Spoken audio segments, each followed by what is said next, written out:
بسم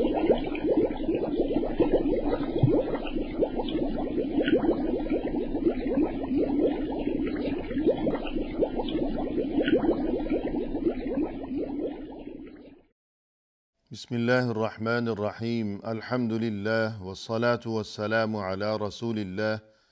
وعلى آله وأصحابه أجمعين أما بعد ناظرین کرام السلام علیکم ورحمۃ اللہ وبرکاتہ۔ مسلمان کے شب و روز کے عنوان سے اس پروگرام کے ہمراہ ہم آپ کی خدمت میں حاضر ہیں۔ آج کی اس ملاقات میں ہمارا موضوع گفتگو ہے اپنی عزت کی حفاظت، یعنی دین اسلام میں ہمیں یہ اہم ترین تعلیم دی گئی ہے کہ انسان کی یہ جو عزت ہے اور یہ اس کی اچھی شہرت اور اس کی یہ نیک نامی، لوگ اس کے بارے میں حسن ظن رکھتے ہیں، اچھا گمان رکھتے ہیں، تو یہ چیز اللہ کی طرف سے کسی بھی انسان کے لیے بہت بڑی نعمت ہے، اور یہ چیز انسان کے پاس اللہ کی طرف سے بڑی امانت ہے، بلکہ انسان کو جو کچھ بھی نصیب ہے وہ در حقیقت اللہ ہی کی طرف سے عطا فرمودہ ہے، اور اللہ کی طرف سے جو بھی نعمت انسان کو نصیب ہوئی ہے تو وہ نعمت انسان کے پاس امانت ہے۔ قرآن کریم میں فرمایا کہ ثم لتسألن یومئذ عن النعیم، پھر اس دن یعنی قیامت کا دن تم سے سوال کیا جائے گا، تم سے پوچھا جائے گا نعمتوں کے بارے میں۔ لہذا یہ جو انسان کی عزت ہے اور یہ اس کی نیک نامی ہے تو انسان کو چاہیے کہ ہمیشہ اس کی حفاظت ہی کیا کرے اور ہمیشہ اچھے طور طریقوں کو وہ اپنائے رکھے، اور یہ کہ ہر اس قسم کے کام سے وہ ہمیشہ اپنا دامن بچایا کرے کہ جس سے اس کی یہ عزت اور یہ نیک نامی اور یہ اچھی شہرت یہ داغدار ہونے کا اندیشہ ہو۔ قرآن کریم میں اللہ کے جلیل القدر پیغمبر حضرت ابراہیم علیہ السلام کے بارے میں یہ تذکرہ کیا گیا ہے کہ انہوں نے اللہ سے یہ دعا مانگی وَاجْعَلْ لِي لِسَانَ صِدْقٍ فِي الْآخِرِينَ، اے اللہ تو ہمیشہ بعد میں آنے والوں میں بھی میرا ذکر خیر جاری رکھنا، یعنی انسان کا یہ ذکر خیر کہ لوگ اس دنیا سے گزر جانے کے بعد بھی اسے اچھے الفاظ میں یاد کیا کرتے ہوں، اور یہ کہ اسے اپنی اچھی دعاؤں میں یاد رکھا کرتے ہوں، تو یہ بہت بڑی نعمت ہے انسان کے لیے۔ حضرت ابراہیم علیہ السلام کی اسی دعا کا نتیجہ ہے کہ اللہ نے ان کی یہ جو دعا قبول فرمائی، تو حقیقت یہی ہے کہ ہزاروں سال کا طویل عرصہ گزر جانے کے باوجود بھی آج تک دنیا میں دین اسلام کے علاوہ بھی یعنی مسلمان بھی اور مزید یہ کہ دیگر مذاہب کے جو پیروکار ہیں وہ سبھی ابراہیم علیہ السلام کا ادب و احترام کیا کرتے ہیں اور بڑی ہی عزت سے ان کا نام لیا کرتے ہیں۔ اسی طرح قرآن کریم میں اللہ سبحانہ و تعالی نے انبیاء کرام علیہم السلام کے بارے میں ایک مقام پر یوں تذکرہ فرمایا وَجَعَلْنَا لَهُمْ لِسَانَ صِدْقٍ عَلِيًّا، ہم نے تو ان کے ذکر خیر کو بہت ہی بلند کر رکھا ہے، یعنی حضرات انبیاء کرام علیہم السلام یہ جلیل القدر اور برگزیدہ ترین شخصیات اللہ کی طرف سے انہیں جن نعمتوں سے نوازا گیا تو انہی نعمتوں میں سے ایک اہم ترین نعمت یہ کہ لوگوں کی زبانوں پر ان کے لیے اچھے کلمات اور ان کی اچھی یادیں اور ہمیشہ اچھے الفاظ میں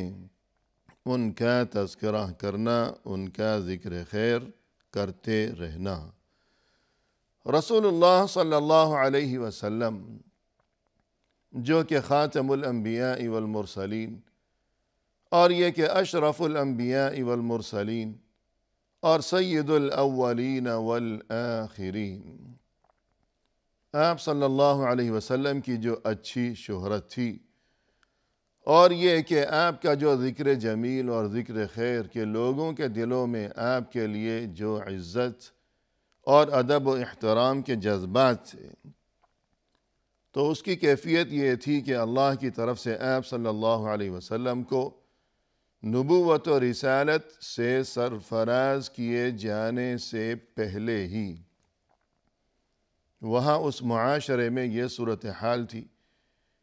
کہ ہر کوئی آپ صلی اللہ علیہ وسلم کو صادق و امین کے لقب سے پکارا کرتا تھا، یعنی بہت ہی سچے اور انتہائی امانت دار اور دیانت دار، اور یہ کہ وہ تمام مشرکین مکہ اپنی تمام تر وہ امانتیں اور ہر کوئی اپنی جو کچھ بھی قیمتی چیز ہوا کرتی تھی تو وہ بطور امانت تمام شہر مکہ میں رسول اللہ صلی اللہ علیہ وسلم کی جو اچھی شہرت تھی، تو اسی بنا پر وہ تمام لوگ اپنی امانتیں آپ صلی اللہ علیہ وسلم ہی کے پاس رکھوایا کرتے تھے۔ یہ صورتحال تھی، اور یہ نیک نامی اور اچھی شہرت اور اس قدر عزت تھی آپ صلی اللہ علیہ وسلم کے لیے نبوت سے پہلے کے دور میں، اور پھر اللہ کی طرف سے نبوت عطا کیے جانے کے بعد آپ صلی اللہ علیہ وسلم کے جو اخلاق حمیدہ بلند ترین اور عظیم ترین جو اخلاق تھے، تو اور آپ کا جو ذکر خیر تھا، تو اس میں اللہ کی طرف سے مزید جو عظمت و رفعت اور بلندیاں عطا کی گئیں۔ قرآن کریم میں فرمایا کہ وَرَفَعْنَا لَكَ ذِكْرَكَ، اے ہمارے نبی صلی اللہ علیہ وسلم، ہم نے تو آپ کے ذکر کو، آپ کے تذکرے کو بہت ہی رفعتوں سے، بڑی بلندیوں سے نوازا ہے۔ رسول اللہ صلی اللہ علیہ وسلم کا مقام و مرتبہ اور دلوں میں آپ صلی اللہ علیہ وسلم کے لیے عزت و احترام کے جذبات، اور یہ کہ ذکر خیر اللہ کی طرف سے اس چیز کو بڑی رفعتوں سے، بلندیوں سے نوازا گیا ہے۔ تو اس کا مقصد یہی ہوا کہ ذکر خیر اور یہ کہ عزت اور نیک نامی اور اچھی شہرت یہ بہت بڑی نعمت ہے، اور یہ پسندیدہ ترین چیز ہے کسی بھی انسان کے لیے۔ دین اسلام کے ابتدائی دور میں وہاں شہر مکہ میں مشرکین مکہ کی جانب سے مسلمانوں کے لیے جو تکلیفوں کے سلسلے تھے اور ایذا رسانیوں کے وہ لامتناہی وہ سلسلے، وہ معاملات، آخر نبوت کے 5ویں سال انہی تکلیفوں کی وجہ سے رسول اللہ صلی اللہ علیہ وسلم نے اپنے صحابہ کرام کو، مسلمانوں کو یہ مشورہ دیا تھا کہ تم میں سے جو کوئی یہاں سے ہجرت کرنا چاہے ملک حبشہ کی جانب، تو وہاں ہجرت کر جائے تاکہ مشرکین مکہ کے مظالم سے اسے نجات نصیب ہو سکے۔ تو یہ بہت سے مسلمان مکہ سے حبشہ کی جانب ہجرت کر گئے تھے، اور وہاں کا جو بادشاہ تھا نجاشی، جو کہ بعد میں مسلمان ہو گیا تھا، اس نے جب ان مسلمانوں کو اپنے دربار میں، شاہی دربار میں بلوایا اور ان سے دریافت کیا کہ یہ تمہارے پیغمبر، یہ نبی اور یہ نیا جو دین وہ لائے ہیں، تو اس نئے دین کی کیا تعلیمات ہیں اور تمہارے پیغمبر کون ہیں اور کیا تمہیں تعلیم دیا کرتے ہیں؟ تو جواب میں ان صحابہ کرام میں سے جعفر ابن ابی طالب رضی اللہ عنہ نے یوں کہا، یوں جواب دیا اس بادشاہ کو، اور جو کچھ اس جواب کے موقع پر بہت سی اہم ترین اور قیمتی ترین باتیں انہوں نے یعنی حضرت جعفر نے بیان کی، تو انہی میں سے ایک بات یہ بھی انہوں نے کہی تھی، بعث اللہ الینا رسولا منا نعرف نسبہ وصدقہ وامانتہ وعفافہ، اللہ نے ہماری جانب ہمیں میں سے ایک شخصیت کو نبی بنا کر بھیجا ہے، اور وہ ایسی شخصیت ہے، وہ ایسا انسان ہے کہ اس کے حسب نسب کو، اور یہ کہ اس کی راست بازی کو، کہ کس قدر وہ صادق و امین ہے، اور یہ کہ وہ کتنا سچا انسان ہے، اور اس کی امانت و دیانت کو، اور اس کی عفت اور پاکیزہ زندگی کو ہم پہلے سے ہی یعنی ان کی جانب سے اعلان نبوت سے قبل کے زمانے سے ہی ہم ان کی سچائی کو خوب اچھی طرح جانتے ہیں، باخبر ہیں۔ تو یوں گویا کہ رسول اللہ صلی اللہ علیہ وسلم کی سچائی اور امانت و دیانت اور یہ عزت اور یہ اچھی شہرت، تو اس میں ہمارے لیے یہی سبق ہے کہ جب ہم آپ صلی اللہ علیہ وسلم کے امتی ہیں تو یہی خوبیاں ہمیں بھی اپنانی چاہیے کہ جن کی بدولت اللہ کی طرف سے آپ صلی اللہ علیہ وسلم کے لیے یہ ذکر خیر کے سلسلے تھے۔ اور اسی طرح رسول اللہ صلی اللہ علیہ وسلم نے جب اعلان نبوت فرمایا تھا تو اس وقت قیصر جو کہ ملک روم کا بادشاہ تھا، قیصر روم،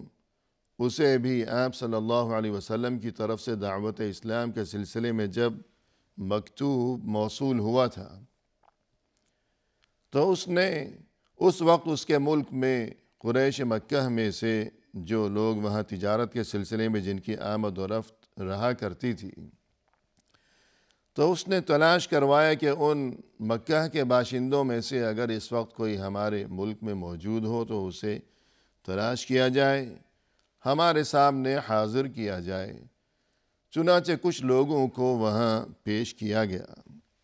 ہرقل یعنی قیصر روم جو رومیوں کا بادشاہ تھا، اس کے سامنے پیش کیا گیا، اور تب قیصر نے